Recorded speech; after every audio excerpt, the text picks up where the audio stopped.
I'm not going to do an introduction that includes all of your many accolades because that would take us a very long time. But there are some claims to fame that we will say, and that you are a member of the National Academy of Sciences, which is one of the highest honors in American science. So it's a pretty big deal. And so we do want to mention that. And as I say, we do claim you as a funder. And I claim you as the person who showed me how to play pool. I still am not very good at it, but you actually showed me how to play pool. So thank you for that. And Seth, it's interesting that a couple of people, not more than a couple of people, kept sort of pinging us in our Facebook feed and some of our other social media feeds and saying, well, great, you have Seth. Weird. Why? Great, but why? And I think people are unaware of the fact that you were actually part of the genesis of the Science and Entertainment Exchange, that you were in Janet and Jerry Zucker's living room in those very early meetings in 2007, 2008, when we were talking about creating this thing that we now have all these years later, and that your love of science goes way back, and that you were the host of our launch event, for example. We were there with you when the Sagan papers, which you were instrumental in having donated to the Library of Congress, that we were there with you when you hosted the Breakthrough Prize, that your love of science has been something that's been well known to us, but maybe not to others. So we're very glad that you're back on our stage and that you're here. So thank you, both of you, for being here. Also, Seth, thanks for serving on our board. We appreciate you. So yeah, you know, it's the Science and Entertainment Exchange is the way that I met Neil deGrasse Tyson, and hence Cosmos happened.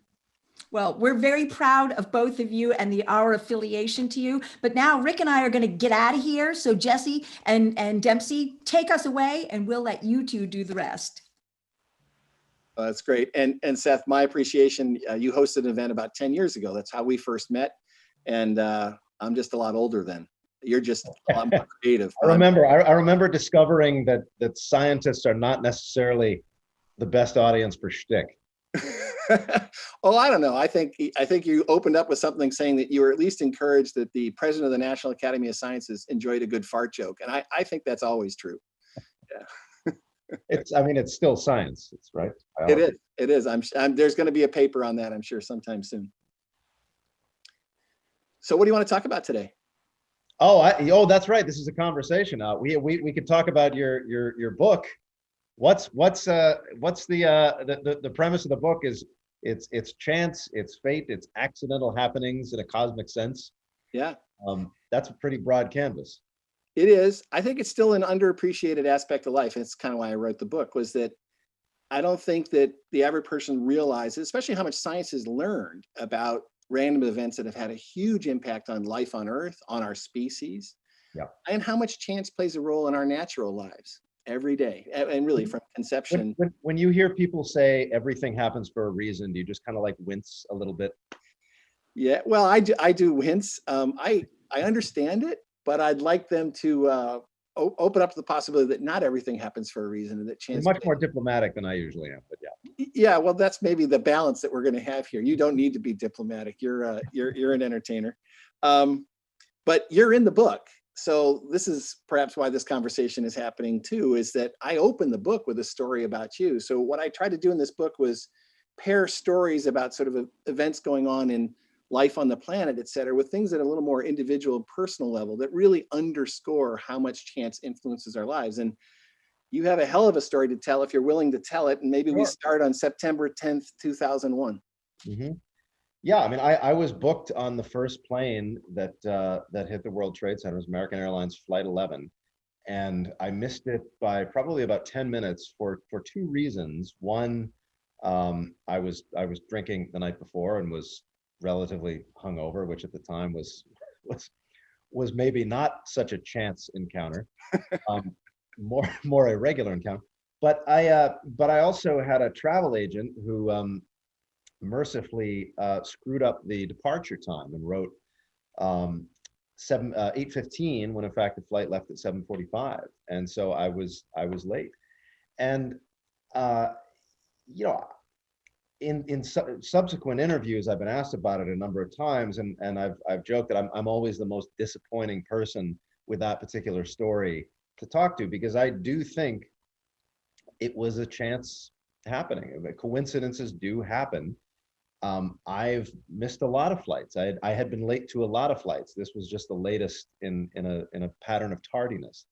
So in that sense, it wasn't all that unusual for me. It's just this flight happened to be one that I most certainly, did not want to be on. So it wasn't that unusual for me to not show up on time.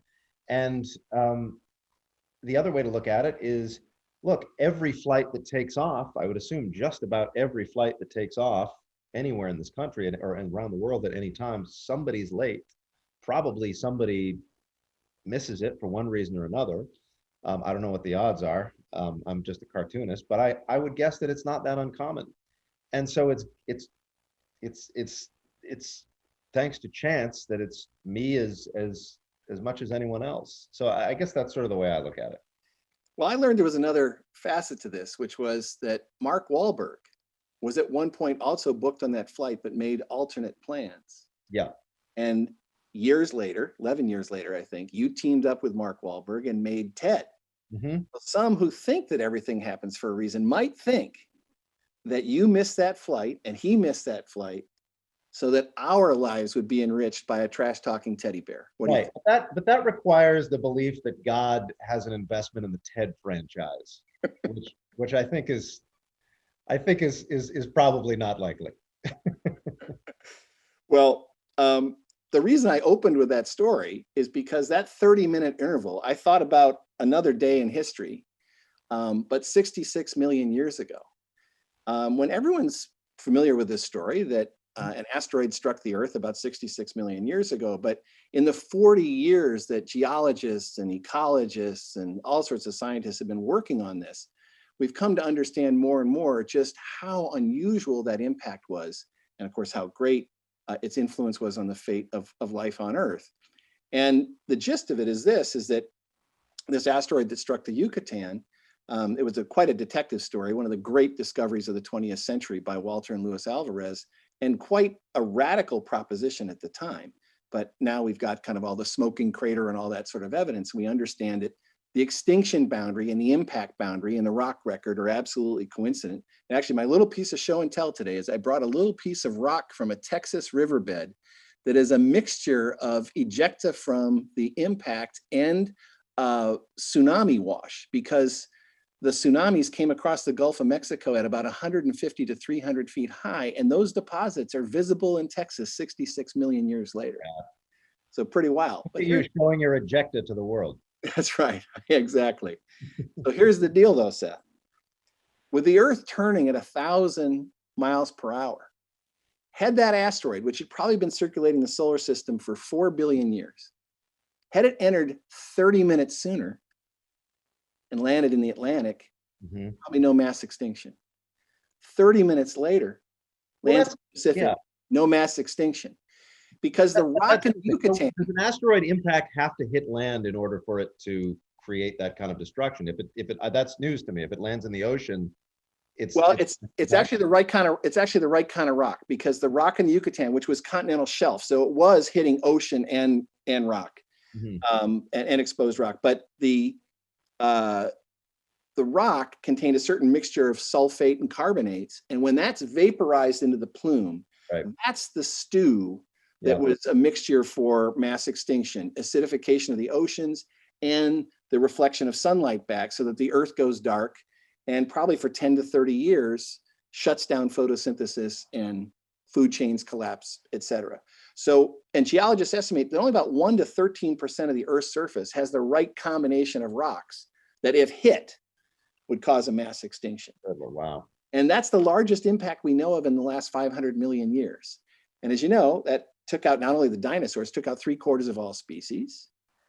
And immediately after, and you can see this in the fossil record, beautiful story told in Science magazine last year out of Colorado, that mammals, which had been around for about 100 million years, but they were small, many were nocturnal, they took off. And when the dinosaurs were gone, they became larger in a short period of time than they had ever been, became the largest animals on land and in the seas.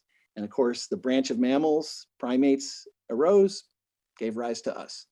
So Had that asteroid arrive 30 minutes sooner, 30 minutes later, you and I aren't having this conversation. There's no TED, and there's no TED 2. Yeah, yeah. All because of chance. All because of All chance. because of chance. Now, is there an upcoming event? I know Neil has talked in the past about Apophis, the asteroid that we're going to have kind of a close call with around. Is it 2036? Is that right? Yeah, I mean, ever since this, as this appreciation that asteroids were an important part of our history and perhaps our future, NASA and others have gotten into this process of trying to analyze the risk of asteroids and spot them before they come. But you keep reading about asteroids we only see a few days before they get here, Right, or get close. Yeah. And it's something called the keyhole, right? If it goes through the keyhole, then we got to worry. If it misses the keyhole, then we can relax for at least another week or two. Another week or two for sure. But I mean, there's probably been maybe 10 or 15 asteroids in the 66 million years since that certainly caused regional disruptions, that they were a kilometer or two wide. The Chesapeake Bay, which I'm near today, was formed by an asteroid. Yeah. So there's an impact. All right. Pardon me? There was one in Siberia. Oh yeah. So huge. So big impacts, but not with the global result. So your story and the asteroid story, as you can see, they're exactly the same parable, I guess I would say. 30 minutes either way. Exactly the same. The emergence of the human race and the emergence of the TED films and A Million Ways to Die in the West. That's the same level of result for both. That's the way I see it, man. At least that's the way I told it. How I put it that way. Oh, look, it's an awkward silence. No. I'm just going to see. I know who the comedian is here, so I'm just the straight guy, right? Yeah, good, because I don't know who the comedian is. So is this? Do you deal with things like? It's interesting because I living in LA, there's a lot of people who buy into things like astrology, and I don't have enough breath for the number of disagreements that I have with people who buy into this sort of thing and try to explain to them, look, things really are a lot more chaotic than you think they are. It's like we are, as Carl Sagan said, significance junkies. Yeah. We attach significance to certain things, and we conveniently ignore the 8 million times that those elements didn't line up. Do you go into any of that kind of thing? Do you go into that whole bit of nonsense? Well, I'm aware of it. What I was really doing in the book was try to bring, fresh scientific discoveries to the fore and to connect them at different levels. Yeah. And give people empirical evidence that we understand that long ago, far off events have set in a chain of dominoes that leads to us being here. Another story I tell in the book is about a collision a long time ago that had a dramatic effect on the Earth's climate. So right now, or for the last 2 million years, humans and our ancestors have been living in the ice ages. That's a really weird time. It's first one in 300 million years. And geologists' understanding of this is it's connected to, one of the things that first had to happen was the glaciation of the Antarctic. And you say, well, how did that all happen? Well, it turns out that right after the asteroid and for millions of years afterwards, the Earth was probably ice-free, pole to pole. CO2 levels were much higher than today. It was, a lush, much warmer planet. But eventually, over time, CO2 levels came down, average temperatures came down. And one way that CO2 gets pulled out of the atmosphere is by the weathering of rocks. And what's been discovered is that one of the big catalysts for dropping CO2 levels was when the Indian subcontinent slammed into Asia and built the Himalaya. Okay, so we got to parse this apart a little bit and say, well, why does this all matter? Okay, so the reason why it matters is that subcontinent 40 million years ago was below the equator, down by Madagascar, and this little subcontinent moved a lot faster through tectonics than other continents and slammed into Asia. And that started the glaciation of the Antarctic and essentially got us to the precipice of the ice ages. Okay, who cares? Well, the reason is a lot of paleoanthropologists think that the ice ages have a big influence on human evolution, that we're one of the mammals that could adapt to this because we, with our evolving larger brains, tool use, et cetera, could create our own habitats. So you start thinking about why are we humans here? And you say, well, let's talk about, the tectonics of the Indian subcontinent 40 million years ago and slamming into the Himalaya. And this is something we couldn't have talked about the asteroid 50 years ago. We couldn't have talked about these tectonics 50 years ago. So as we plumb Earth's history more and more, we understand the course of life has been buffeted by these accidents, at various scales that have, set life in different directions. Well, yeah, I mean, I know that Carl and Ann used to talk about the fact that there's a certain sequence of chance events that have led us and our fellow mammals and reptiles and fish and birds and all, to share certain qualities that you probably wouldn't see elsewhere. One of the Hollywood tropes that we're all guilty of is aliens that all look like they have eyes, they have a nose, they have a mouth, but how unlikely it is that really would be the case. Yeah. That you would see something that would look completely different were we to discover life on other planets, because it's this particular chain of random events that unfolded in sequence to make this exact version of a life form. Yeah, I mean, that's a piece of it that I did not know. Yeah, so I'm trying to share some of that, and I think for people to get an idea that these things are still to be discovered. In other words, this is not like old textbook science. This is still evolving science to understand that we're still getting a sense in history of how much is due to chance. And at the other end, almost all of biology has been uncovering the role of chance, and this is real personal for all of us, right? Yeah. Now, were you the Tiktaalik Rosé? Was that you? That was my buddy Neil Shubin. That was Neil Shubin. Okay, you hosted that night, both of us. But then again, a key moment when life comes on land. Right. Exactly. Yeah. I have a sculpture in my house that's of the the little guy he's got the fins and he's got the nose but no legs. You have one of the very, very important casts of yes as a gesture from Neil, who's also a great friend of the Entertainment Exchange. But maybe one thing to throw in making this a little more personal is more towards the individual end. So I think everyone on Earth would agree there will never be another Seth MacFarlane. But there's kind of a little more truth to that. Not just talent and creativity. I'm talking genetics, Seth. So we'll play a little pop quiz. Hopefully nobody's given you a cheat sheet. So of your parents, nothing. How many genetically unique children could your parents have had? An infinite number, right? It almost gets there. The first number is tough on my mother, but it's like very tough. Yeah, when I was born at 10 pounds 5 ounces, my mom stopped at 4. So provided that she could handle it. Yes, probably an infinite number. Yeah. So with 23 chromosomes from dad and 23 chromosomes from mom, the number. Now it's math. Now you got the wrong guy. I'm like a right brain guy. That's all right. We can just work that out. That's about 8 million different combinations from dad and 8 million plus from mom, and it turns out that's 70 trillion. Before we start repeating MacFarlane's. So I'm off by a lot. Well, here's what makes it infinite, and you'll enjoy this.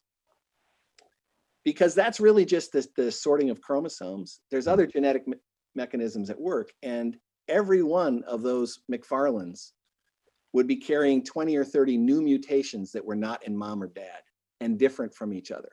And that's what makes the number just explode even higher. But it's kind of a 70 trillion would be before you really start repeating duplicate copies, and then you add unique mutations. So it's true that every one of them would need my prescription. But could well be. Depends exactly on your parents' genetics. But no two fertilized human eggs will ever be the same because of this. So we truly are, unique little snowflakes, So no two eggs. Yes, exactly. Writing a one-act play with that title. I'm looking forward to it. So so those events, I figure, you can handle this, but I'm really talking about events that go on in all of our parents' gonads. Yeah. I don't know if that's ever been a subject for a Family Guy, but it actually has. I think we had an episode where Stewie was in it was a sort of a fantastic voyage kind of thing where he was in a little sperm ship, and he was out to prevent his baby brother from being born. So he was, in fact, in his father's gonads. So not too far off from what you're describing. There you go. So it's an opportunity you've already visited. But If it has to do with gonads, Family Guy's probably done it. Just so you know, for future reference. I kind of suspected.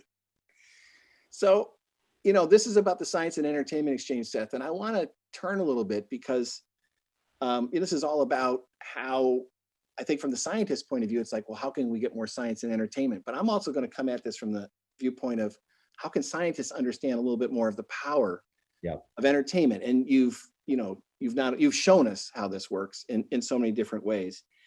But one thing that in writing this book that I discovered, I thought about all my favorite comedians, and don't blush, but yes, you, but pals of yours like Sarah Silverman and Bill Maher and Ricky Gervais and Louis Black and Eddie Izzard, and not a polarizing figure in the bunch, but yeah.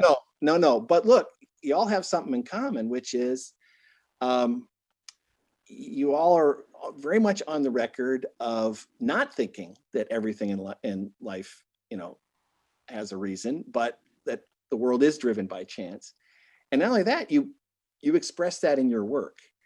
Mm-hmm. And I was, and it seems like it might be a little bit dangerous to go there, but nonetheless, all of you in your art go there. And I wanted to just probe why you go there. Because look, it's again, not to quote Carl again, but I prefer the unpleasant truth to my dearest of illusions, which I'm probably butchering, but that's kind of, look, I think just because there is a greater likelihood that we are here because of chance and that events unfold as they do because of chance, than if there was some supernatural intervention, it doesn't give license to be an anarchist.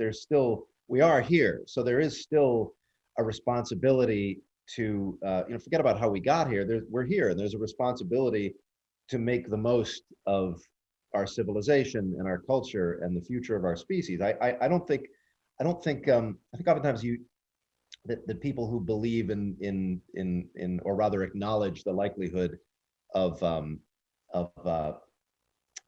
random chance in things like evolution, there's a tendency to think that we just don't care what happens. Well, we do. It's regardless of how we got here, we're here. Let's make the best of it. And you still do have to have a moral code, and you have to be responsible, and you have to recognize that your well-being is directly tied to the well-being of the world around you. And as Paul Wellstone said, we all do better when we all do better, which I borrowed for the Orville. But I don't think it's dangerous at all. I think when you come out of your intellectual adolescence and acknowledge that this is the case, you're starting fresh, and you're starting a little wiser and a little more prepared to contribute to the advancement of the species in a number of ways. As far as the science and entertainment exchange is concerned, it's for people who are watching who don't have a sense of what this is. You explained it well at the beginning, but yeah, I mean, there's a responsibility. A lot of people do get their science from entertainment. A lot of people do get their science from television and film. You watch a medical procedural, and you just assume that the writers have done their homework, and a lot of times they haven't. A lot of times they're just kind of pulling stuff out of their asses. And so there is a mutual benefit here. There's a benefit to writers and directors and producers that their work is more honest and more legitimate and just sounds smarter. And there's a benefit to the scientific community that obviously the more educated people are and the more correct their science is, no matter where they get it, the better off we all are. Vaccines being a good example. I mean, vaccine hesitancy is a huge problem. I get a flu shot every year. I don't even think twice about it. I just got my flu shot, and I feel more protected than I did before.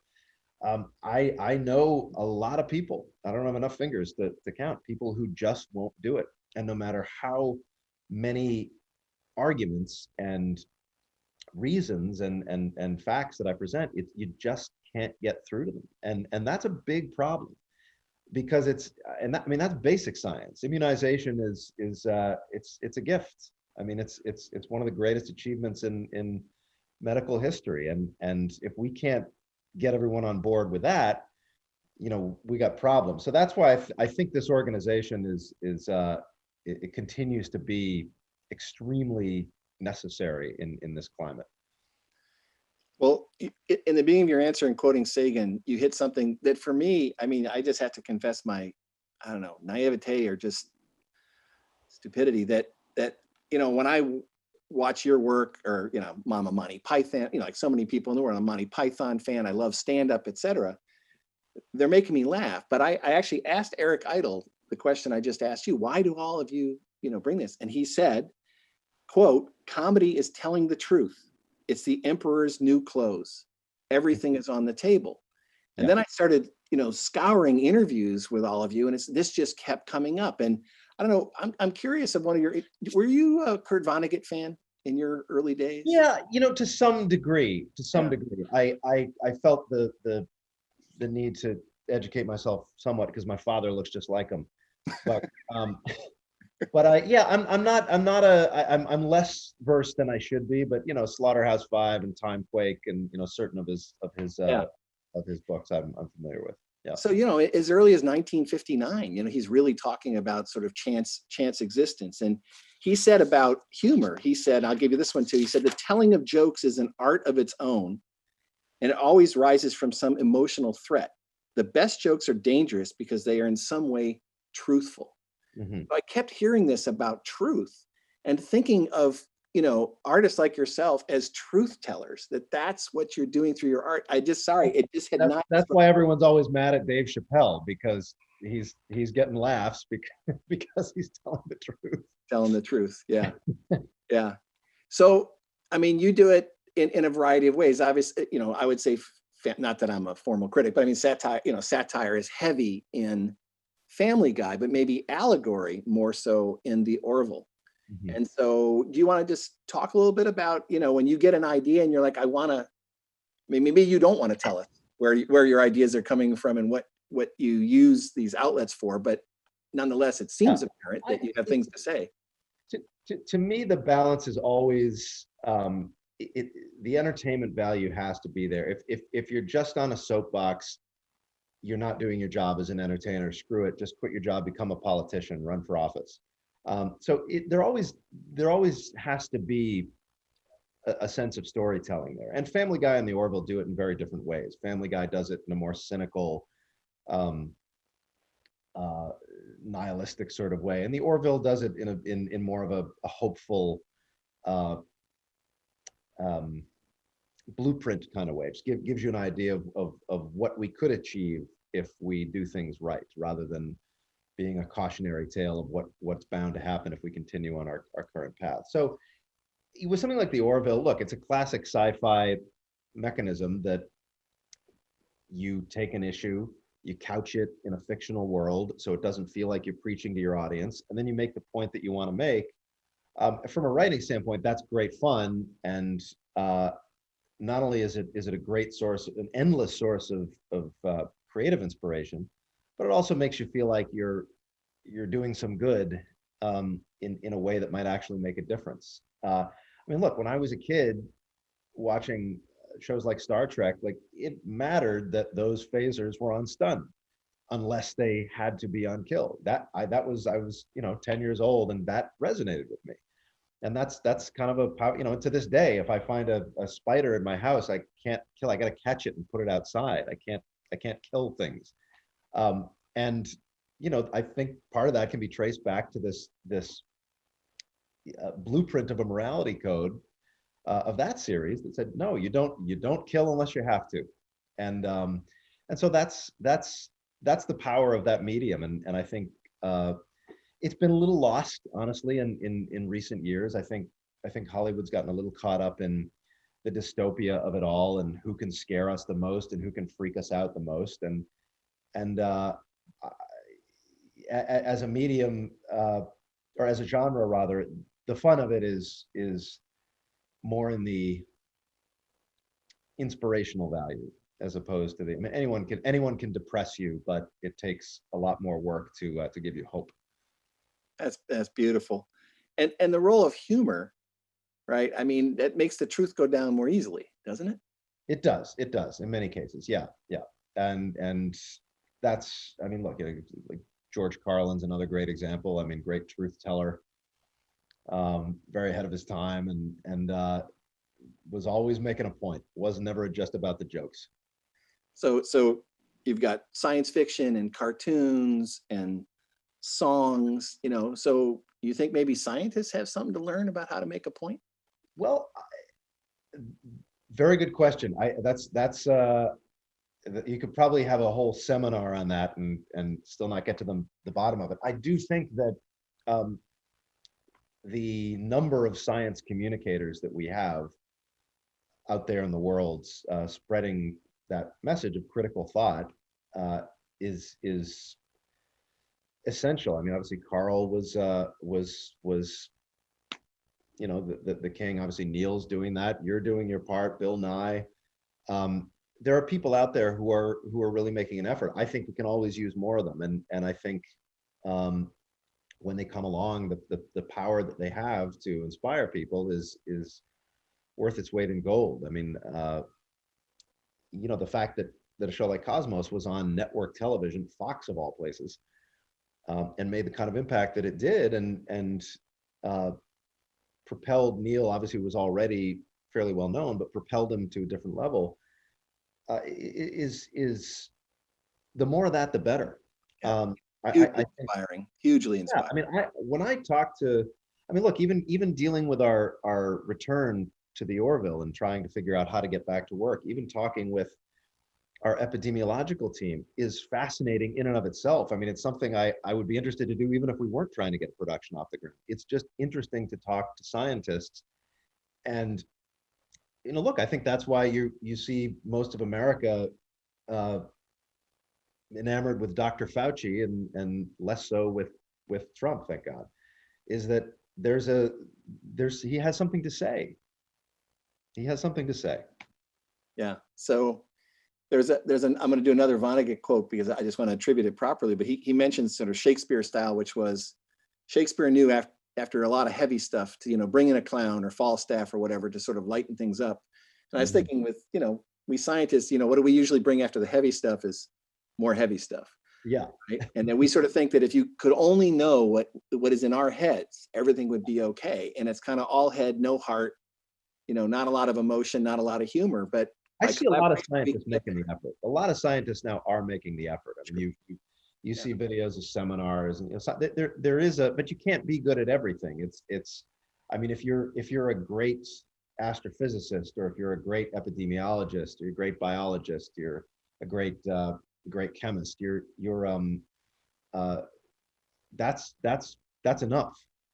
Like, to expect someone to also be a great communicator and a great performer it's rare. It's rare to have those two things coincide. I mean, look, there may be something to creating some sort of an improv class for scientists so that more of them can hone those aspects of their personalities. But yeah, I think it's more collaboration with storytellers. So I've had the privilege for the last 10 years to work with a lot of filmmakers, Seth, and in documentary. And when that craft of visual storytelling comes together with, solid and clear science, some great stuff comes about. And it's the collaboration with artists who can tell stories with, great visuals, great music, who also know how to draw, kind of the inner soul out of people through interview. And so I think, I think collaboration is the way. No, we all can't be that multitasking. I don't think, no, for sure.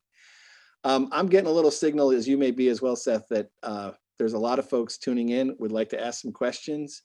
I think we all should get our catcher's mitt and be ready to field for the arbiter. Rick, are you leading that off? I'm ready for the ejecta. Yes, I think I'm here. You guys can hear me okay? Yeah. Okay, great. So Sean, quick question for you that was asked several times in different ways. What advice do you have for young scientists who may or may not be able to get into a lab this year? What should they be doing with their careers now, and sort of maybe career advice generally? Well, I think if you're between, programs, you're like between degrees, I hope obviously you have some place where you can be, safe and think.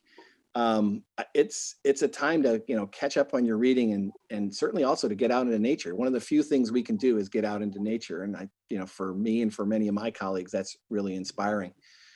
But a lot of folks who are in labs are already in programs right now. This has been a really tough year. I mean, this is, putting their careers on hold. My own lab is running at about 25% occupancy.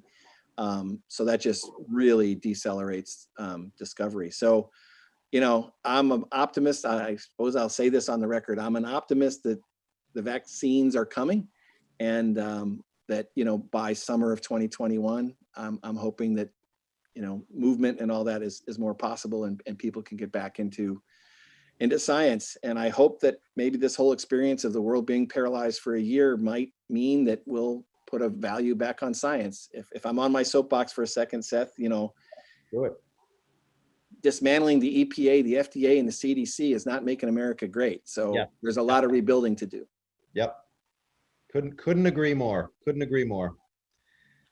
So Seth, one question I thought was interesting popped up in the feed. How do you write or deal with random chance in a narrative when stories have structures and reasons? That's an excellent question. Whoever asked that. It's a Goldilocks zone, to use an astronomic term. You try to construct stories that have a shape. Obviously, in fiction, things happen that don't happen in real life, and there's a patness, particularly to episodic television, that requires a story to be wrapped up in a way that it doesn't necessarily do in actuality. You just try to be responsible as far as how things unfold.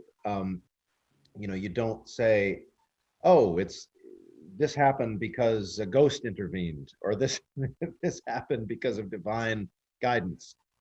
You do try to at least be responsible as far as at least with a show like Family Guy and The Orville. I can't speak for shows that deal with the supernatural, but for the way we write, we never try to give ourselves any kind of a freebie with regard to how we wrap up a story. We do try to stay responsible. But it's a good question. I mean, it's sometimes to entertain people, it requires things to be structured in a way that doesn't feel so random. So there's no short answer. It would be a case by case thing. In each film or episode of television, you have to kind of look at the story and say, do we feel good about our names being on this? Do we feel like we're being truthful with how this unfolds? So Sean, sort of the other side of the same coin a little bit. Can you speak to any examples in science you might think of ways in which chance and just happenstance contributed to human knowledge, maybe in a lab, or a mistake that turned out to be a major discovery? Yeah, I actually tell one of the stories in the book, and it's vital. So when Watson and Crick were working on the structure of DNA, Watson copied the structure of the bases out of a chemical textbook, and they were wrong. And that was actually a block to figuring out the double helix. And when somebody in the lab who just happened to be knowledgeable about base chemistry, Luck is in Cambridge, England, and straightens them out, Watson is able to figure out the base pairing rules and solves the double helix.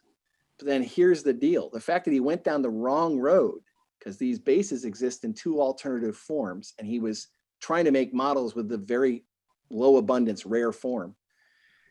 He realized that because of this process that chemicals can do called tautomerization, or the switching of chemical forms, that in the other form, it would pair with different bases, and thought, wow, maybe that's the basis of mutation in DNA, is a little shapeshift in this DNA base. Took 60 years, but biochemists has figured it out. That's actually the case. So, I hope that's a good story that fits the question, which is, discovery often has to do with, immediately who's around and who contributes to the thought, and the light bulb goes on or not, depending on who's there. And the story of the double helix was very much that, because all sorts of other people held key clues, but just couldn't see it.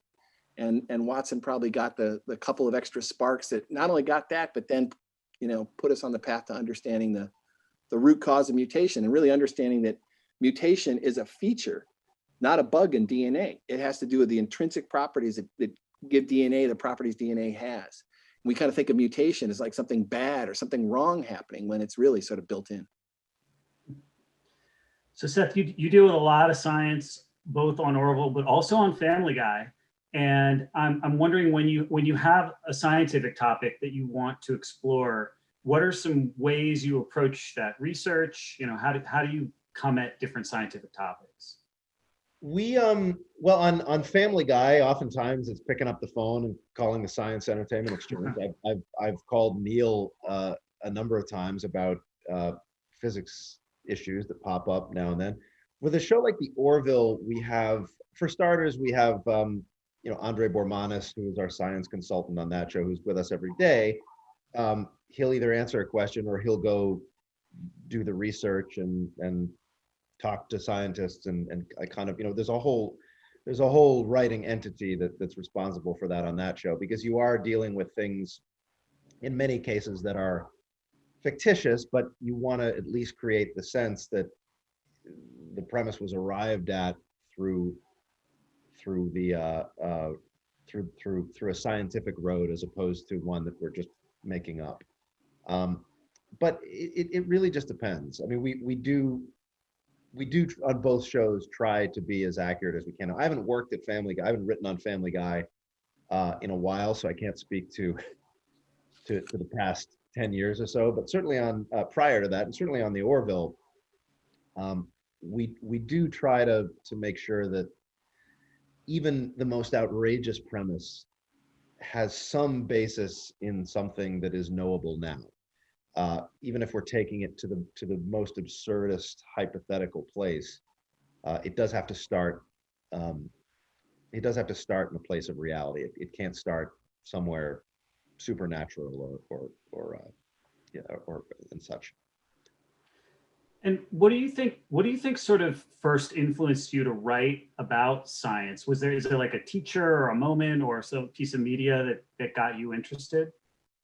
It was, I mean, look, I got into it through science fiction, the sci-fi shows that I watched as a kid, which I guess speaks to the power of storytelling, fascinated me. And I was interested, I became interested in space travel because I was watching shows about fictional characters in space. And that led me to things like Cosmos, and I learned that some of the things that we're doing in reality are just as exciting for today as the fictitious stories that I'm watching on television. And so that was really my first introduction, was the fake stuff, and then I got to the real stuff. And I don't know that I was a particularly exceptional science student, but I was definitely I remember always being interested. My test scores were never as good as I would have liked them to be, but I remember never being bored in science class. It was always something interesting going on. And the older I got, it at the very least, it inspired me to continue to try and educate myself and to learn on my own and to keep up with current science. One of the things we had to do in grade school, I'm just now remembering this, in science class, and I don't know if this is a common thing. Every week we had to do, we had our science textbooks, but every week we had to do a current science report. We had to put down the textbook, put down the stuff that's decades, centuries old in some cases, and go to the library, pick up a magazine, pick up a newspaper, and do a report based on something that is current and that is now developing in science. And I always, that's something that I think was a nice balance that kept us, that reminded us that this is not a static enterprise, that it's always evolving, it's always unfolding,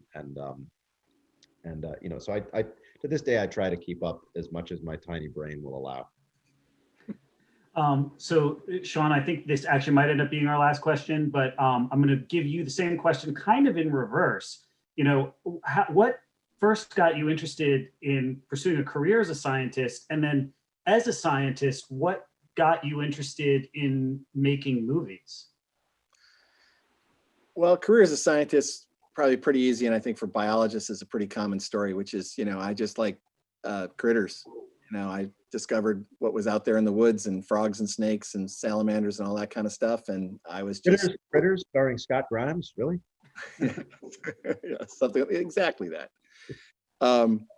And not movies were far, far away. I watched Wild Kingdom in black and white.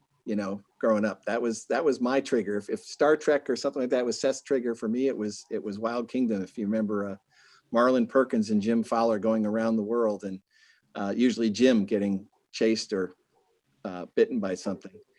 So no, and I went into biology, and I think, if I could share anything, and I try to do this everywhere I go, that I wish somebody told me when I was much younger, that as scientists, storytelling is critical. It's how we talk to each other. It's how we talk to non-scientists. It's about how we teach. And, story, narrative that connects cause and effect, that connects events over time, that has characters in it, that has emotion, so you understand people's passions and motivations, et cetera. I mean, science itself is a great story. It lends itself to narrative, right? People are on quests, they have surprises, they have disappointments, and sometimes the things they find out are absolutely astonishing. And I think, when you have real, astonishing discoveries, I think, science can really thrill our culture. And so I think what got me motivated into movies, or starting with books, was to try to tell some of those stories, because I think science has an important place in our culture. Obviously, Seth does too. And we need to tell these stories. We need to inspire people and show people how science can help move the world forward. I mean, there's an argument to be made that it's really the only thing that truly moves the world forward. I mean, there are stylistic changes in politics. There are stylistic changes in art and music, but in many cases, the relative ingredients are the same. Science is, I don't think there's anything that propels us forward the way that science does. I mean, you look at the how many tens of thousands, hundreds of thousands of years that our species has existed in some form, and been relatively unchanged. And then only in the past, 400 years, when the scientific method emerged, all of a sudden at lightning speed, we're talking to each other over this Zoom in just a few hundred years. And that's because of science. That was the one change. So I would say there's no more potent force in our culture, and no greater power that we have to control our evolution and our destiny as a species. Destiny is the wrong word. But to control our trajectory. If I can just embellish that just a minute too, because I think a lot of people think the purpose of science is technology, and of course vaccines and Zoom and everything is all that great, but it also has had a fundamental effect on rethinking our place in the world and our place in the universe. And this is where it's been a little harder, that science has moved so quickly that to adapt to what this new information is about the role of chance and how we got here, that requires some rethink of some long-held traditional beliefs, and that's much tougher, much slower process. So we know that the public's going to embrace the technology, but the philosophy, maybe the philosophical implications of science, are a little harder to move. Right. Thank you, Jesus, for my iPhone. Well, thank you both for taking the time